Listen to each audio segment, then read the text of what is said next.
So, admission first of all, because I spent so long in Mel's Collectables, I did find myself pushed for time when it came to classic collectibles, a vintage and collector's toy shop in Leek. Proprietor, Richard Heath. So, Richard was, as I mentioned in the tour video, just a little bit older than me, and so very much on my wavelength. So, I haven't actually done my research on this, it occurs to me now, but this is one of the things that I got from him. In fact, two of the things. So, this little thing is one of the Star Wars mini rigs, and I have a hole in my mini rig display shelf for this. It's not in too bad. I mean, it wasn't expensive at all. So I've been looking for one of these for quite a while, and for some reason they don't seem to come up very often on eBay at all. Every time I've looked for one, I've never been able to find one. But I remember that the reason I think I liked this so much as a concept was that it's VTOL, which is always fun, but also it takes two figures. And I can't immediately think of another mini rig that takes two figures. They just sort of stand up, and you might be able to see there that there's a foot peg in there. So you can easily just sort of pop somebody on there, and then they can stand up in it. And so that means they can have their own weapons with them as well, but they can also kind of hold on to the sides of it. So yes, it's not terribly exciting. They're not terribly exciting, I know. But I quite like it. And it shifted a piece of his stock. Actually, ironically, he actually had a couple, and I've never, given that I've always found it very, very, very, very difficult to actually find any of these. It was actually quite surprising that I found two in the same place at the same time. So I'm quite happy to get that. And as I say, you could fit pretty much any figure going in there. I think as long as they had a foot peg hole of suitable size. So arguably, even if they weren't Star Wars, they can probably fit in there because the height isn't an issue. So you've got these little ramps as well, so you can sort of get in at either end like that if you want to step into it. And yeah, I mean it's not perhaps the cleanest example, but I can clean it up a little bit more. But yeah, it's just I've just been looking for it because I just like the idea that you could just sort of hop in it with two figures, whiz around, jump out if you got shot down without having to sort of pop a canopy or whatever. Just think it's a bit of fun, Very, very simple idea. Not pricey to get hold of because obviously it's not a big thing. But again, for display purposes, it'll fit on my shelves quite happily, which is a plus point. So that was one thing I got, which was very much a thing I intended to get at some point. So it was nice to actually be able to find something that I could get. He nearly managed to find my missing Battle of the Planets Diamond Select figure, because he did have some of those boxes as well, to my surprise, because I haven't, again, not ones I've often seen in shops at all. So I was quite happy to see that he had some, but unfortunately he didn't have the Jason that I was after. He had a Mark, he had a Princess, I think he had a Zoltar as well.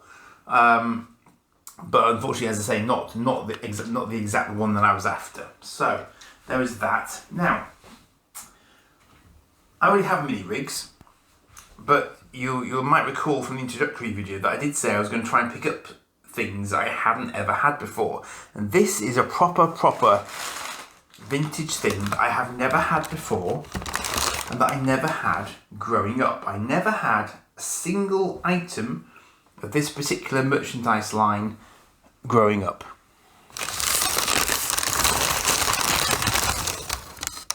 Man-at-Arms from He-Man with a mace, which I believe makes him complete.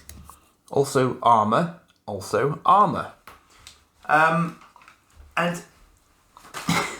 this really puzzles me, but I think I have a reason why. Now, I say this puzzles me because I can't say that I have a particular affinity for anyone from He-Man and the Masters of the Universe. I did watch the cartoon a little bit, and it was very much a cartoon of my era. And it was even a cartoon which had, quite strong science fiction elements. And yet, somehow I just didn't. I don't know, it just never quite clicked with me. And yet, as soon as he said to me, I've got a man-at-arms up here, and I hadn't seen him. And that was the funny thing, I hadn't actually seen him. Because there was a Skeletor in front of him that had, I think, most of its accessories. And for some reason, that wasn't particularly speaking to me.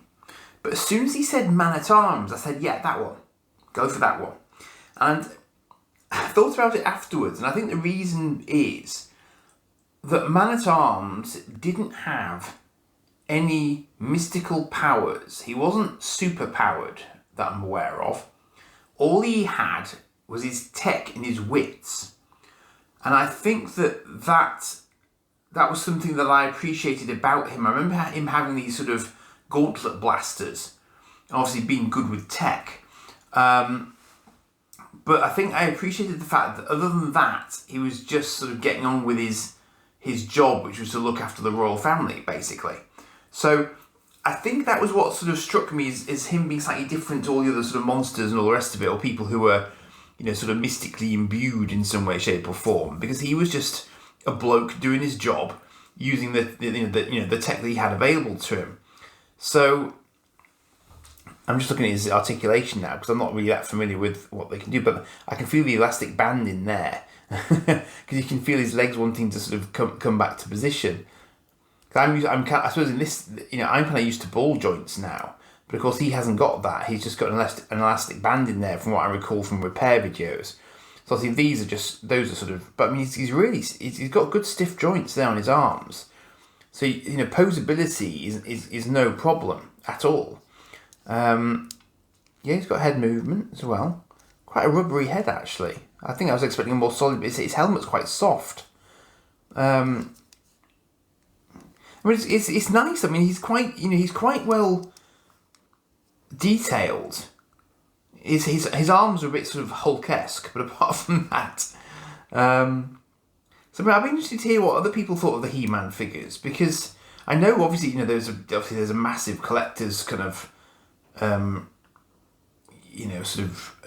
market, for want of a better word, for Masters of the Universe stuff, and obviously the Revelations cartoon has brought that full circle again, I guess. And I know that there are also re-releases of these guys with more articulation, as in this like a modern day fashion. So I would be interested to hear what people sort of think of these originals. I'm just trying to see.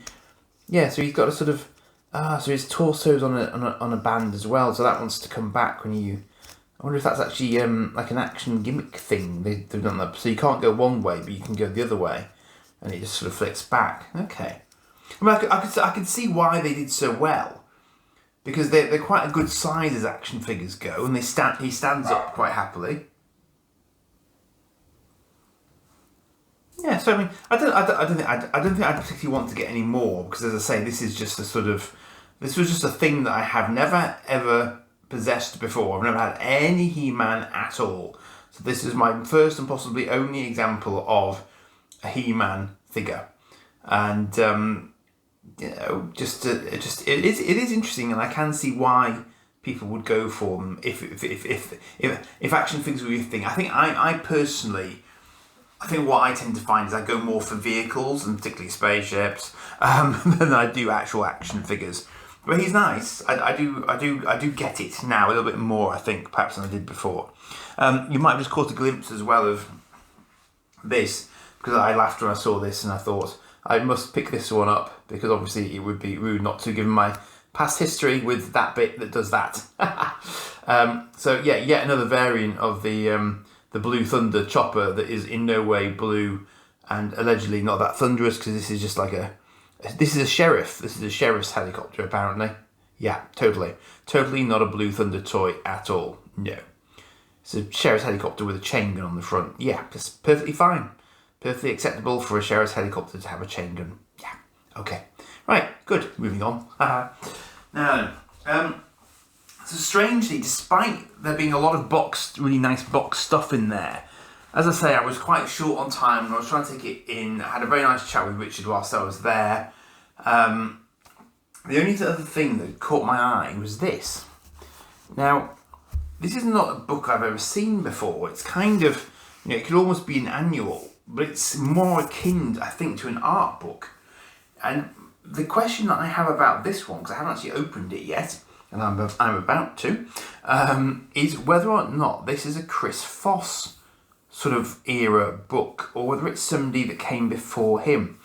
Because this sort of science fiction imagery is very much Chris Foss. That's what this is screaming at me at the moment. But there were a lot of other people doing science fiction covers for books, in this sort of era, and I just wonder who it actually is. So it's Stuart Cowley apparently is the author.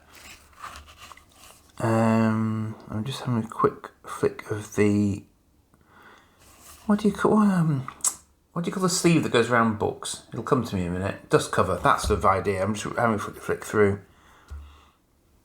Space Warriors describes the adventures of one of its most celebrated members, the legendary Commander Boots Walker, and his old friend Rory Pricer, as they find themselves facing one of the greatest threats to the safety of the Federation ever encountered. Okay. So this is actually a story then, presumably. But I mean, it looks very Chris Foss.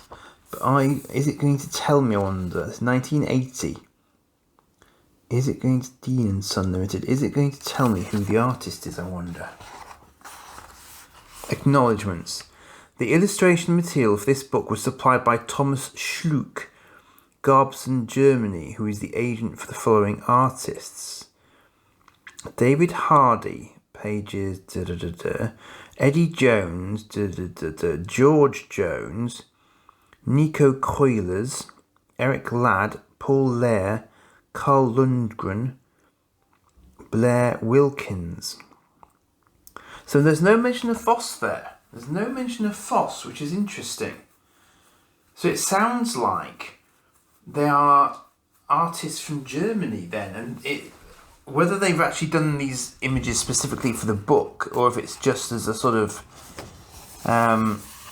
they've just kind of borrowed random images that those artists have done. I don't know. You can see these well enough. I'm just going to have a quick flick so you can get the general idea. But I've always loved Chris Foss's work on various sort of things like, Asimov books and so on that he's done the covers to.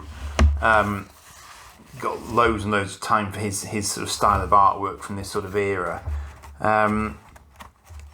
Because, you wouldn't get them fully illustrated like this, generally speaking. But if you had the front cover, it gave you that little sort of spark of imagination to have a quick look at, and sort of get a feel for how the writer might be thinking of the universe.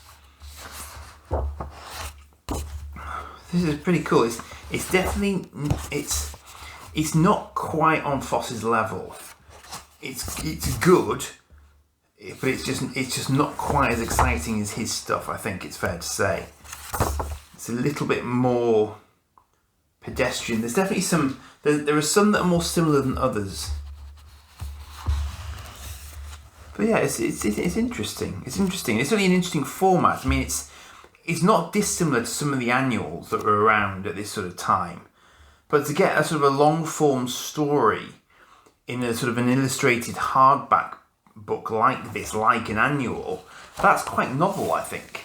And I say this is one I've just never seen before. So it's nice that it's still hung around all this time. It's published 44 years ago now. The wraparound's just the same. Well, that's quite nice. That's quite cool. I'll have to have a little look at that. I'm sure the story's going to be very sort of pedestrian-y, sort of fair, but that's okay. So yeah, not a huge haul, not a sort of huge haul from Richard's Place, but nevertheless, I enjoyed my time there, and it did fill a sort of very sort of conscious gap for me, because that in particular was something I very much wanted to pick up. Now, I forget exactly what its name is. I meant to look it up before I started recording. I think it's I want to say it's a PTX or something like that. But as I say, it's just one of the Star Wars mini rigs anyway. So Yeah, so I think that's all I've got to say. I mean, I would definitely like to have another mooch around Richards when I had a bit more time, because there was definitely a lot of stuff of my era in there. I did see one Indiana Jones piece, which I thought of for Mark, but I think he's already got it. But that was in the shop tour anyway, so he'll have seen that by now. Just trying to think if there was anything else that was a sort of particular standout, which really made me think hard whilst I was in there. I mean, definitely some Transformers, as Metroplex was in there in a box. I've got quite strong memories of him. So it is definitely sort of an interesting little shop to go around, and it is so tiny, but it's brilliant because it's so tiny that it's all sort of in there and up to the ceilings, and it's just very cool to go in and have a look around if nothing else. So there was a really cool Thunderbird 3 as well, which I've probably mentioned on the previous video by now. Very, very cool Thunderbird 3, which to my surprise was an actual product enterprise model, I think he said it was. So that's really surprised me because it was huge. But yeah, that was in there too. And he had a Starbird, which of course I already have several examples of, so I don't need another one, but it was nice to see one in a store. And on that note, I shall leave it there. So I've got two more pickup videos to go actually. Cheers for now.